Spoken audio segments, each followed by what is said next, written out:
নমস্কার বন্ধুরা, আমি দেবশ্রী রয় কর্মকারের ব্লগে দেবাঙ্কুর কর্মকার আজ ভয়েস দিচ্ছি। মায়ের আজকে শরীরটা খারাপ বলে মা আজকে ভয়েসটা দিতে পারলো না, বলছে তুই দিয়ে তুই দে। মায়ের আগের ফোনটা ভেঙে গেছে, সেই কারণে মায়ের জন্য একটা নতুন ফোন দেখতে গেছি।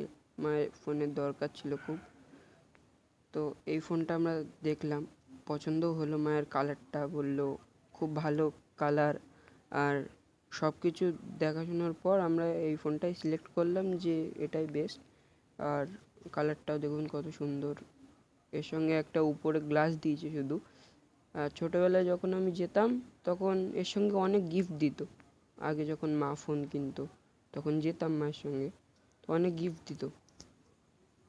দেখুন এখানে শুধু চার্জার আছে, মানে শুধু চার্জার কর্ড আর কেবিলটা দিয়েছে, আর ওখানে একটা পিন আর সেই ব্যাক কভারটা যেটা হয় ওটা দিয়েছে।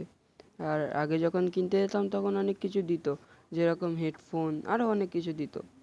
তো এখন তো সেরকম সিস্টেম নেই। যাই হোক, অনেক কিছু বদলে গেছে। যাই হোক, আমাদের ফোনটা দেখানোর উদ্দেশ্য নয়, ব্যাপারটা হলো ফোনটা কেনার পর মায়ের কাছ থেকে যা খাবার পেলাম, বাইরের খাবার যেটা খেলাম, সেটা আপনাদের সঙ্গে শেয়ার করবো আজকে। তো ফোনটা পেয়ে তো মা খুব খুশি যে খুব ভালো হয়েছে ফোনটা। তো মাও নিয়ে গেল ফুড কোর্টে।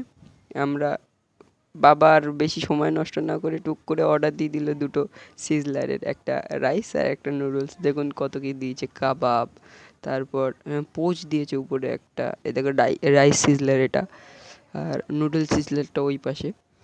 পোচ দিয়েছে, কাবাব দিয়ে, সসেস দিয়েছে আবার। তার খুব গরম জানেন তো, সঙ্গে সঙ্গে বের করে দিল, তো বহুত গরম, তৈরি করে সঙ্গে সঙ্গে তৈরি করে দিল আমাদের। এই দেখুন মা খুব খুশি তো ফোনটা কিনে। এই দেখুন বিষম খেয়ে গেছি, এত গরম।